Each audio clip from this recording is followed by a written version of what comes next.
लेकिन एक ये ट्वीट जरूर दिखा देना चाहता हूं, और ये इसलिए ये ट्वीट क्यों किया गया ये भी समझना बहुत आवश्यक है। क्या एकनाथ शिंदे और उनके समर्थक बहुत सारी बातों को लेकर कयास लगा रहे थे क्या, और खुद एकनाथ शिंदे इस बात पर विराम लगाना चाह रहे थे, या भारतीय जनता पार्टी ने कहा कि आप इसको ट्वीट कीजिए और मामले को सुलझाइए? क्योंकि एकनाथ शिंदे का ट्वीट जो कहता है वो ये कहता है कौन से और कितने मंत्री पद होंगे, इसे लेकर भारतीय जनता पार्टी से अभी कोई चर्चा नहीं हुई है। तब तक कृपया मंत्री स्तरीय सूचियों और इसके बारे में अफवाहों पर विश्वास न करें। हालांकि मराठी में उन्होंने ट्वीट किया था और उसका हिंदी तर्जुमा हम आपको दिखा रहे हैं। लेकिन क्या अभी अंदर यहां इस खेमे में जो अब सरकार बना रहा है सब कुछ ठीक है? खासतौर से इसमें ऑपोजिशन की राय ले लेना बहुत आवश्यक है। अभय दुबे जी, आपने कहा कि बहुत सारे लोग इसको विरोध कर रहे हैं भारतीय जनता पार्टी के, ये कहां देखा आपने और किस महत्वपूर्ण व्यक्ति ने ये कहा जिसको आप समझते हैं कि रेखांकित करना चाहिए? देखिए, मैं चैनल का नाम अगर आप अनुमति दें नहीं, मुझको महत्वपूर्ण व्यक्ति का नाम बताइए, मैं चैनल से मतलब नहीं है। भारतीय जनता पार्टी के किस व्यक्ति ने विरोध किया? आपके चैनल पर बैठने के जस्ट कुछ क्षण पहले मैंने आज तक चैनल देखा, उस पर इसी बात पर बहस चल रही थी। खैर छोड़िए उसको, मैं बड़ी बात बताता हूं। धोखा किसने दिया? बड़ी मुखरता से बात कर रहे हिंदू ही। मैंने आपसे कहा था चैनल छोड़िए, आप व्यक्ति का नाम बताइए भारतीय जनता पार्टी के नेता का, आपने उल्टा किया। बात कर रहे हैं, देखिए समझिए थोड़ा सा आप। गौतम जी, एक मिनट सुन लीजिए। सबसे पहले धोखा महाराष्ट्र को और इन नैतिक सिद्धांतों को जिनकी आज दुहाई दे रहे हैं वो दिया भारतीय जनता पार्टी ने।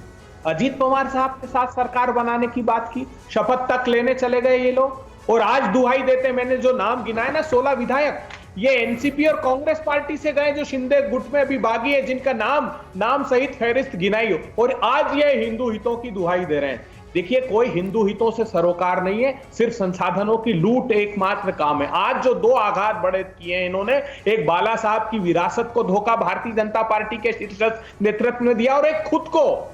आज खुद राजनीतिक दल भारतीय जनता पार्टी का पराभव आज के दिन से प्रारंभ महाराष्ट्र में हुआ है। इस शो को आप याद रखिएगा। इतनी निराशा आप खुद देखिए, भारतीय जनता पार्टी के प्रवक्ता के वक्तव्यों में कितनी निराशा आपको दिखाई दी, क्योंकि किसी को उम्मीद नहीं थी कि इतने स्तर तक भारतीय जनता पार्टी गिर जाएगी, इस हद तक समझौता कर लेगी। पहला स्तर तो समझ में आया था जब शुरू में एनसीपी नहीं, के साथ। आपको कहां दिखाई दे गया? और मैं ये समझना चाहता हूं शहजाद, क्या आपकी बातों में निराशा है? आज किस बात की निराशा है?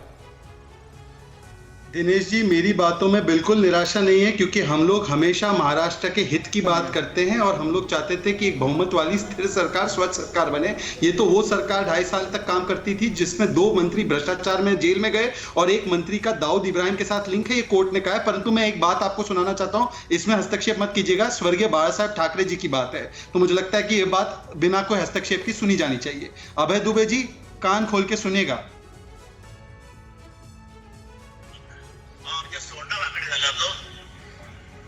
काँग्रेस पक्षामध्ये एवढे हिजडे होते इतके, आता चावायचं तरी कोणाला? सगळे झोपतात त्या सोनिया गांधीच्या समोर। क्योंकि अभय दुबे जी मराठी नहीं जानते और मैं महाराष्ट्र से हूं, मैं आपको तर्जुमा करके बताता हूं।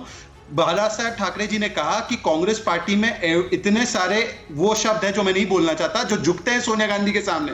उन्होंने ये भी कहा था कि मैं अपनी दुकान बंद कर दूंगा, परंतु कांग्रेस और शरद पवार के साथ कभी हाथ नहीं मिलाऊंगा। अब मुझे बताइए कि बाला साहब ठाकरे जी की विचारों इसका जवाब देता हूं शहजाद, लेकिन आप बताइए, क्या उनका ये कहना कि ये जो बागी आए हैं इनमें आपको एनसीपी और कांग्रेस के बागी मंजूर हैं?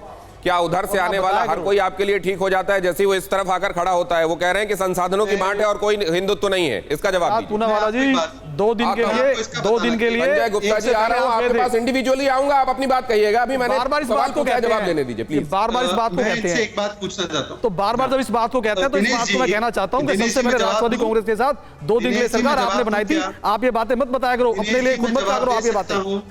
कह रहे हैं तो अभी शिवसेना तो भारतीय जनता पार्टी के साथ हाथ मिलाकर खड़ी हुई है ना, कोर्स करेक्शन। लेकिन बात तो सुनिए पहले। हाँ कहिए शहजाद।